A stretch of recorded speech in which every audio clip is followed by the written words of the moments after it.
Atos dos Apóstolos é o título da lição 10, classe de juvenis. Mas recebereis a virtude, o poder do Espírito Santo, que há de vir sobre vós, e sereis testemunhas, tanto em Jerusalém como em toda a Judéia e Samaria, e até os confins da terra. A paz de Cristo para todos, sejam bem-vindos ao canal Denis Pereira Oficial para mais uma pré-aula da Escola Dominical. Eu sou o professor Denis Pereira e é um prazer ter vocês por aqui semanalmente para juntos prepararmos mais uma sequência de aulas. Se você não está inscrito no canal ainda, inscreva-se, ative as notificações, dê like no vídeo, isso é muito importante, você dá like no vídeo, o seu comentário aparece por aqui ao longo da nossa aula, tá certo? E nós contamos com você. Clica no valeu também, valeu é importante, você patrocina o nosso canal, é assim que o YouTube funciona. Quanto mais interatividade, mais ele entende que o canal é importante, mais anúncios tem no canal, mais patrocinadores. Faça parte disso, nos ajude a alcançar 30 mil inscritos para a glória de Deus, o que significa que mais pessoas serão alcançadas com o nosso material. Pegue Bíblia, revista, papel, caneta. Vamos juntos preparar mais uma aula da Escola Dominical. Muito bem, o tópico 1 chegando aqui para vocês. Autoria e estrutura do livro. Deixa eu só te lembrar aqui rapidinho, ó. Primeiro, temos aqui o link do meu WhatsApp, tá bom? Pregações, palestras, seminários, enfim. Estamos aí para atender os irmãos, será um prazer. Já temos algumas viagens marcadas, alguns professores perguntando, o irmão atende fora do estado? Irmão, até em Marte! Será um prazer atender os irmãos, pregar a palavra de Deus, participar de seminários, treinamento para líderes, enfim. Se a gente for para ministrar um final de semana, a gente aproveita ali no sábado à tarde, no horário aí que os irmãos quiserem, faz uma consultoria da Escola Dominical ali. É algo que está chegando aí para abençoar realmente a vida de muita gente e vai ser um prazer compartilhar isso com os irmãos, tá certo? Tem um link aqui para você baixar material em PDF, gratuito, revistas, comentários, slides e muito mais. O link para grupos de professores no WhatsApp. Temos 6 grupos de professores do Brasil inteiro. Semanalmente a gente fica conversando lá e compartilhando materiais para ajudar aí a escola dominical. Trimestre terminando, vai ter material para o encerramento do trimestre aqui também. Muito bem. O autor, não é? Então, autoria e estrutura do livro de Atos. Gente, estas lições são muito, como que eu diria, técnicas assim.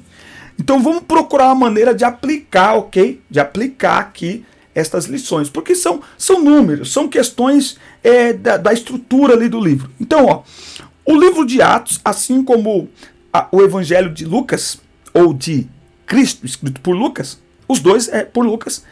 Lucas escreve para Teófilo, tá? Que era alguém da alta sociedade lá, que contratou Lucas, falou assim, faz uma pesquisa aí para mim e tal. De acordo com a história, tá? O livro de Atos, ali, está atribuído ao evangelista Lucas, tá?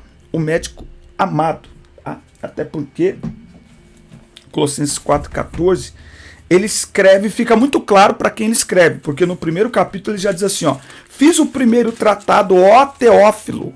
Então, essa expressão que ele usa aqui em Atos 1:1, ele está falando de Lucas, do evangelho que ele escreveu, acerca do que Jesus começou a fazer e a ensinar. Não é?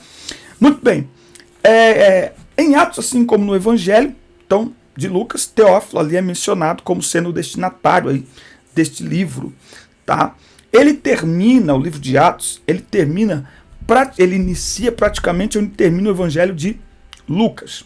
Há também na história o testemunho de teólogos como Irineu Clemente de Alexandria, Tertuliano, aqui, e Jerônimo, que citam Lucas como o autor, tá? O autor do livro, tá? Então, não há dúvidas de que Lucas é o autor do livro, certo? Aí ele vai falar aqui da estrutura, aquela questão técnica, enfim, não é? Mas assim, é muito interessante que se entenda o seguinte, para você entender as epístolas de Paulo, o que vai vir depois, você tem que ler Atos, porque a cronologia das epístolas, o que vai acontecendo nas epístolas é o que acontece em Atos dos Apóstolos, certo? Então, Atos dos Apóstolos vai contar ali o desenvolver da igreja, o crescimento da igreja, certo? E as epístolas são cartas destinadas a estas igrejas que foram sendo desenvolvidas ali dentro do livro dos Atos dos Apóstolos. Nós temos aí o derramamento do Espírito Santo, que é, né, o maior evento, assim, dentro de Atos dos Apóstolos. É um marco inicial da igreja, o derramamento do Espírito Santo. Os primeiros dias da igreja. Então, para a gente entender de igreja primitiva, a gente tem que ler Atos dos Apóstolos, né? A perseguição que levou à expansão, o cristianismo. Então, é em Atos dos Apóstolos que a gente vai encontrar quando o evangelho sai de Jerusalém e ele ganha os arredores, ele ganha o mundo dos gentios, né, dos não-judeus. As viagens missionárias de Paulo, elas estão aí dentro desse contexto. A prisão de Paulo, né? Então, muito do ministério de Paulo nós vamos perceber em Atos dos Apóstolos. Tá? Então, é um livro extremamente necessário para a gente entender história da igreja. Tá? Se a gente não lê Atos dos Apóstolos, a gente não vai entender história da igreja. Inclusive, essa semana eu até escrevi um Twitter.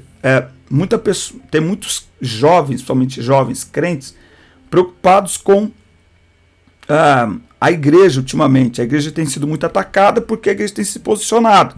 E aí tem muita gente achando o seguinte, que a igreja deveria ficar calada, que a igreja não deveria incomodar. Né? Então, eu disse, olha, vocês têm que ler a história da igreja.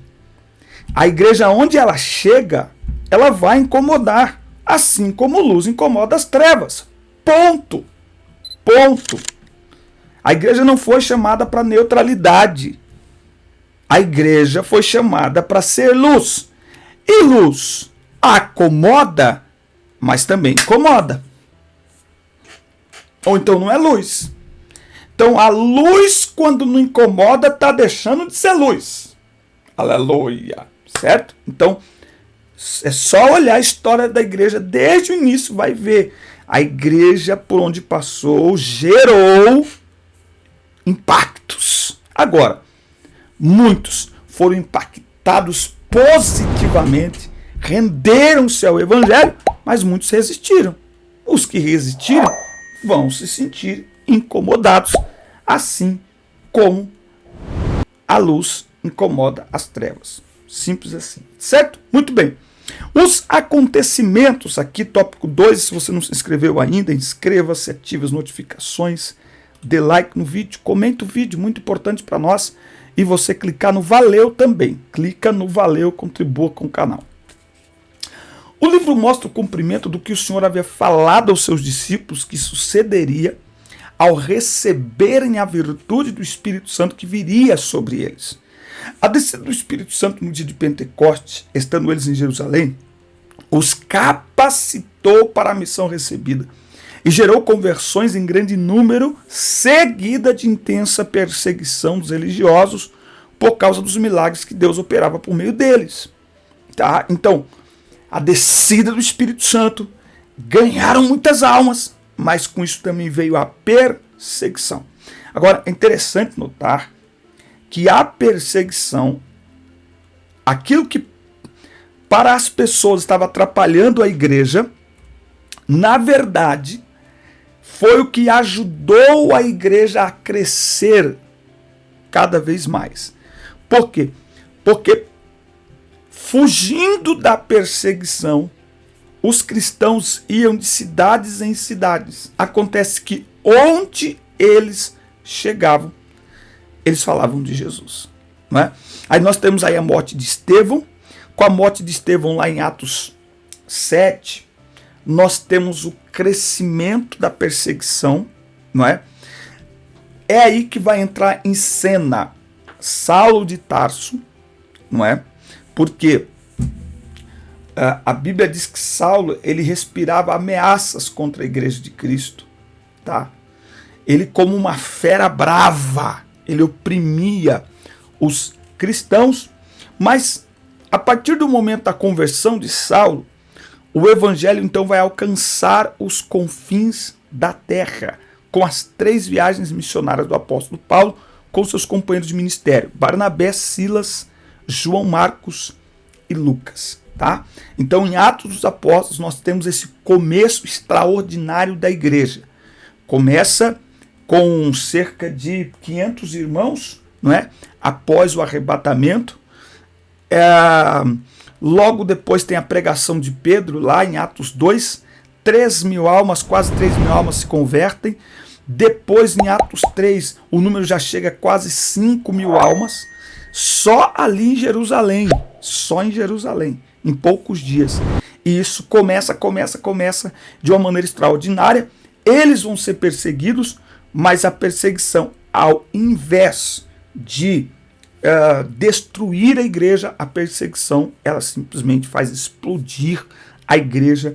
A igreja, por onde vai, ela vai anunciar Jesus. E as viagens missionárias de Paulo vai fazer com que o evangelho alcance, não é, o mundo. Alcance o mundo, certo? De uma maneira muito poderosa, extraordinária e muito rápida também. Para quem ama, estou falando aqui a professores, alunos também, quem amar a história da igreja, precisa ler a história da igreja, os mártires da catacumba, os mártires do Coliseu, enfim, histórias da igreja que vão mostrar aí esse período aqui de maneira histórica, de uma maneira assim muito clara, muito poderosa também. Bom, isso mostra que a perseguição não deve parar a igreja, ok? A perseguição não deve parar a igreja, tá? O crescimento da igreja é o nosso tópico 3 aqui. O crescimento da igreja. Atos é um livro de forte apelo missionário neste sentido. Merece atenção a atitude dos discípulos que, dispersos por causa da perseguição, iam por toda parte anunciando a palavra. Mesmo com todas as provas sofridas, eles não paravam de anunciar o evangelho. Tá? Então essa é a grande marca da igreja primitiva. E aí eu preciso perguntar aí como que está aí na sua cidade. Me parece que nós perdemos esta marca. Anunciar o evangelho. Hoje um evangelismo, ele tem que ser um evento. Eu sou do tempo que quando a gente marcava evangelismo, a igreja ia evangelizar. Por quê? Como por quê? É a identidade da igreja. Hoje, se você marca evangelismo com a igreja local, você fica sozinho. O que aconteceu? Você tem que fazer um evento. Você tem que montar um palco. Você tem que colocar luzes. Você tem que trazer o cantor, tal, o pregador. Ué, gente, mas não é para ganhar almas? Para a igreja local? Então, chega a não fazer sentido. Claro, sei lá, anualmente você fazer... Mas não faz sentido você fazer evangelismo com pessoas famosas. Porque aí as pessoas vão lá e aceitam Jesus lá no show, aceitam Jesus lá na cruzada. Mas e na terça-feira? O cantor vai estar lá? O pregador subbadalado vai estar lá? Não. E aí? Ai, Deus, nos ajude. Então, e aí? Fala pra nós aí nos comentários, aí na sua igreja aí. O povo sai pra rua normal pra evangelizar? Ou perdeu essa característica assembleana?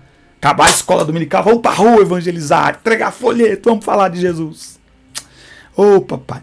O apóstolo Paulo, nas viagens missionárias que fez, não desistiu da missão recebida pelo Senhor, embora tenha sofrido terríveis oposições e enfrentado diversos perigos. Tá?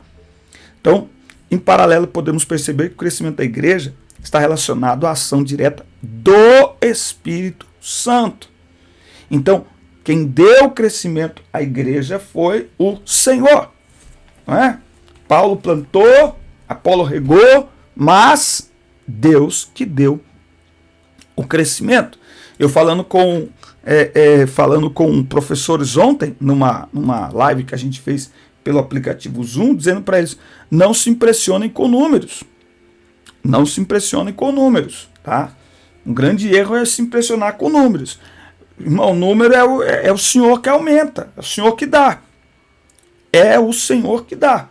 Agora, a igreja não se impressionava por números, nem se movia por números, ela se movia pela missão. Qual era a missão e qual é a missão? Pregar o evangelho, pregar o evangelho, pregar o evangelho. Quando a gente cumpre a nossa missão, Deus se encarrega de fazer a parte dele. A nossa parte é cumprir a missão, pregar o evangelho, plantar e regar, dar crescimento ao Senhor. Vemos também que na igreja em Atos não havia apenas virtudes, mas também problemas, como por exemplo a questão entre gregos e hebreus, por causa das assistências viúvas, que gerou lá o surgimento dos diáconos, certo? A discussão em assembleia em Jerusalém acerca do rito mosaico para judeus e gentios, certo? Então, veja, teve ali aquela situação, né? Os judaizantes, tá? Então, muitos queriam que os gentios convertidos, eles tivessem costumes judaicos, eles vivessem como judeus, porque os irmãos, muitos relutaram em entender que a salvação não vem pelas obras. Então, que a circuncisão, que qualquer ritual não salva, que a salvação é pela graça de Cristo Jesus. Não é? Então houve ali, eles tiveram que discutir isso lá. A separação entre Paulo e Barnabé por causa de João Marcos, porque na primeira viagem missionária de Paulo, João Marcos foi junto, no meio da viagem voltou para trás. Aí na segunda viagem, João Marcos queria ir de novo, ou na terceira viagem, não me lembro agora. Barnabé queria levar e Paulo falou assim, não, ele já me abandonou uma vez. Você vai levar ele agora? Olha só, imagina, Paulo não era fácil. Ó, Paulo discutiu com Pedro, porque Pedro, lá em Gálatas, a Bíblia diz que Pedro foi para Antioquia. E quando ele chegou em Antioquia, tinha lá irmãos que eram gentios, né? Antioquia, né? Fora de Jerusalém. E enquanto não tinha outros irmãos judeus lá, Pedro comia com gentios. Mas quando alguns irmãos judeus chegaram, Pedro parou de comer com gentios e começou a comer só com judeus. E alguns irmãos judeus começaram a fazer isso, seguir Pedro. E a Bíblia diz que, lá em Gálatas 2, a Bíblia diz que Paulo repreendeu Pedro na cara, falou para ele assim, quer dizer então que quando não tem judeu aqui, você come com os gentios? Quando os judeus chegam, você se afasta dos gentios para comer com os judeus? Que hipocrisia que é essa? Paulo não era fácil. Aqui ele discutiu, brigou aqui com Barnabé, falou, não vou levar João Marcos, mas Deus é tão misericordioso que depois esse João Marcos, ele é uma bênção para o evangelho e é ele que escreve aí o nosso evangelho escrito por Marcos. Então isso é maravilhoso, mas mostra, não é, o dinamismo da igreja primitiva. Certo é que para todos os problemas surgidos, o Senhor lhes orientava soluções. Para todos os problemas Deus dava soluções, porque era uma igreja que ela orava muito para buscar de Deus direção. E Deus dava direção, envia esse, envia aquele, faz desse jeito, faz daquele jeito. Então, realmente, era muito importante. Então, o livro dos Atos dos Apóstolos, ele é extremamente importante para a gente entender a igreja primitiva, o surgimento da igreja, a história da igreja. Eu concluo aqui lendo um texto para mim em Atos dos Apóstolos, que é muito importante para mim, que é Atos 2 e 42, que são 4 marcas de uma igreja de sucesso, de uma igreja bem-sucedida, que diz assim, eles perseveravam no ensino dos apóstolos e na comunhão, no partir do pão e nas orações. 4 marcas de uma igreja bem-sucedida. Perseveravam no ensino dos apóstolos e na comunhão, no partir do pão e nas orações. Amém, meus amigos? Esta então foi a lição 10, classe de juvenis. Um forte abraço, assista, curta, compartilhe, inscreva-se no canal e até o nosso próximo encontro. O trimestre está acabando, mas um novo está chegando. A obra não para, tem muita coisa do céu vindo por aí. Forte abraço, Deus abençoe.